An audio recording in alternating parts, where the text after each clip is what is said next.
Whoa! Yeah, making a video. Yay! Maybe. Anticontivod. Oh, glib. The king of the glibs. The glibites, the glibophiles. Yeah. Just more of the same of this. There's no value in, no ethics. There's no absolutes. We're living in some sort of, a place where there's no coherent reality to our reality.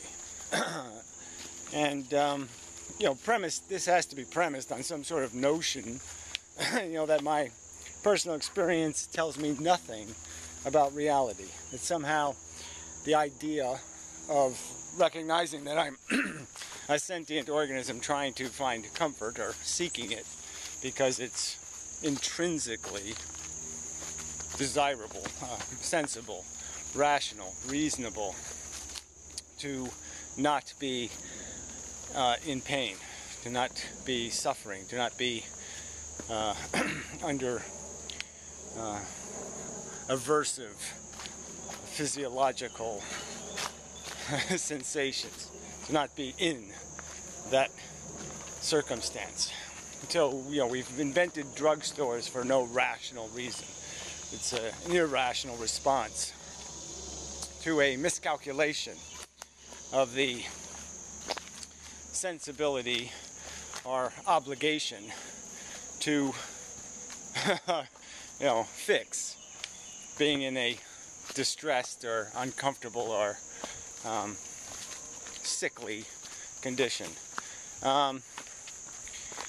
This is just too stupid. I mean, obviously ethics are going to be based, in my opinion, obviously. I mean, I do have to respond to Holiday because he's still, says he gets it, he doesn't get it, anything. But anyway, so he says, prove it, regarding this notion of value, durable value, value eternal, value substantive. And it's the same thing. I mean, you can't separate ethics from a discussion of things that have value. That's what makes ethics a relevant conversation. Sorry about the jitteriness. Everything's a little broken. A lot broken. So anyway, I don't use this camera. And, well, anyways, explanation not necessary. So yeah, but it's always going to be a logical. This is what intelligence does: is reveal more about things, so we can understand context. We can understand when you see dead tree that that's not all that matter was doing. It was alive. It was a seed.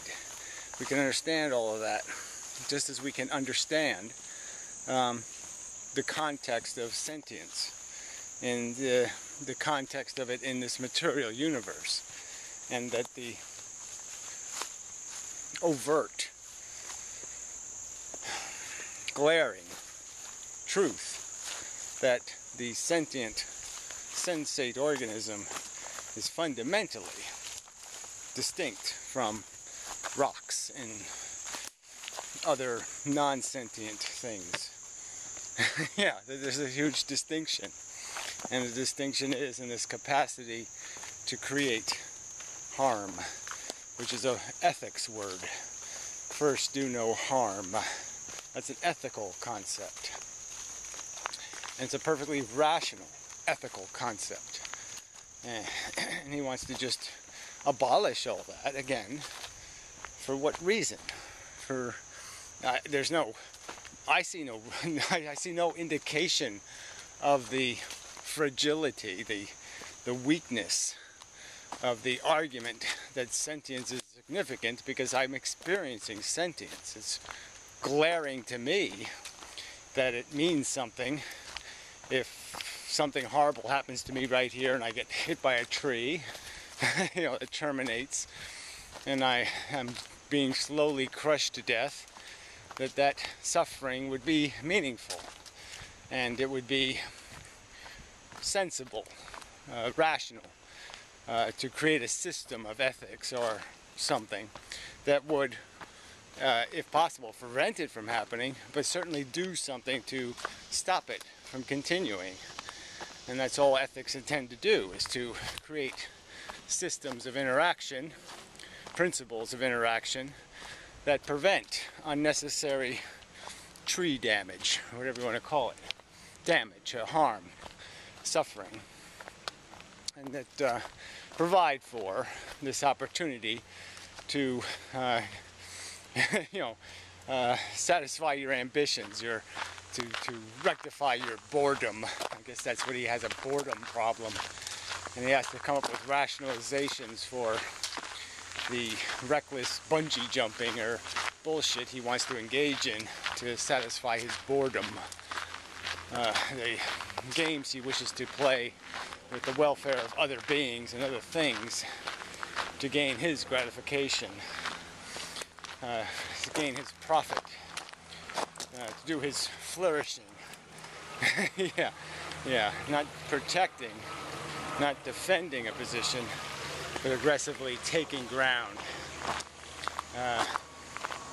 That's all that's behind all this mush, is a self-interest in negating conversation about ethical responsibilities, responsibilities to the system, the principles that will prevent the harmable from being in harm's way, and allowing harm to deliver its punch. He doesn't like the defensive system because he likes the game of, Punch and Judy, of punch, and he enjoys the punching. And apparently he feels he can play the game without being the one getting the punch. Something like that. Obviously, that's the only reason why you'd want to change the rules, is if you thought the rules were disadvantageous to your interests. And it seems these people who wish to change the rules the most ardently are the ones looking for excuses to take ground, to find rationalizations that make it okay to subject others to risk and harm. It seems obvious. That's the explanation. Because there's nothing on the... certainly you want to have a political discussion about all the erroneous and nonsensical belief systems that people have that they call ethical codes. Yeah, well, Sharia law is nonsense, and Judaism is nonsense, and Christianity is nonsense. Those are all fables. And any ethics derived from those things are likely to be, at minimum, suspect. Clearly, they have they get a few things right. Do unto others. They should have others do unto you. Simple things like that are pretty close to harmless ethical principles. But yeah, the bigotry and the insipid description of goodness as being some kind of God ass kisser, that ass kissing is somehow more important than disease curing. It's just stupid. So obviously, if that's your argument, then point your argument. But this vague, I'm going to shoot all notions of ethics because you cannot prove something to be valuable. Well, I'm saying you're the one that's short on the proof. I say the proof is in your own conscious experience. The value is in your face. And to deny it, and that's what you must do, is to deny the existence of it in others anyway. Because you certainly aren't living as if you recognize the value of your comfort. You're certainly not deceived into thinking it doesn't matter. And all you're trying to do is rationalize an excuse to make it not matter when you're doing it to somebody else. frankly. You know, what else is there here? You want to negate consciousness as it exists in others, but not in yourself. You know, you know, let's see yourself. You know, compromise yourself. Sign up to be a laboratory rat tomorrow and be injected with cancer and demonstrate to me how you don't care about your welfare. It has no value. That you need it proven to you. That it would be nasty. Yeah, I don't think you need the proof. So, yeah, there's no way, like I said, either. You're either impressed by your consciousness and your vulnerability and the fact that you can be literally tortured. Either that fact impresses the fuck out of you, or you're insane. I'm sorry, there's really no choice. If you're not impressed by your vulnerability, by the little hair line of good fortune that separates you from that, you know, wasps eating a hole in your goddamn head and, you know, flying in and out of it. I mean, if you can't appreciate, you know, the tiny little line between you and that fate, or the fate worse than that, the fate that led up to that, the trail of tears the little beastie no doubt walked before he gave his last. Yeah, if you're not impressed by that vulnerability, if you don't think that's an impressive proof of value, then you're a liar and a kook. Yeah, come on. And or, I suppose, you could be a liar or a kook, or you could be both. But you're something not good, something not certainly reasonable, certainly something beneath this elaborate effort to have rational communication with. I mean, if I have to spell out the the negative nature of suffering, that's like having to explain the hardness of rocks, or you know, the wetness of water, or the greenness of green stuff. What's the point? If you're going to break language, break clear conceptual ideas and notions,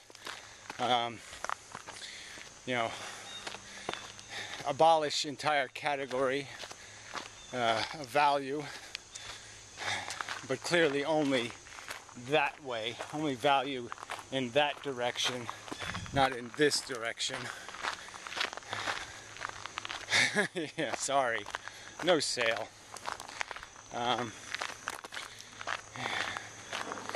Yeah, I mean, what? You should get what you deserve, which is to be eaten by a serial killer. You deserve to be eaten by your own kind. And there's little else to say. You know, yeah, you know, it shouldn't be that little mole back there. It shouldn't be the one with the bees in its brain, eating its brain. It should be you. Consistent with your own belief system. It's your earned destiny. It will be your destiny, but I guess the point is how much damage you'll do before that destiny reveals itself. And that's the real question. How many other moles will you put on the rack before you're done doing your bullshit, creating the noise, the distraction of your nonsense? It really is. Yeah, it's just so. I just marvel at the fact that it just never occurred to me. All through high school, I don't remember talking to anybody who couldn't figure out this shit. Didn't know what suffering was. Needed it proven to them that it was bad. I never met any of those people personally. I mean, you know, it's just bizarre. But they sure are littering the YouTubes. Glibophiles, pedophiles, yuckophiles, shitophiles. There's a lot of bad business going on. Anyway, till next time. Such. It's all sunny and now it's all cloudy. Bummer. And such.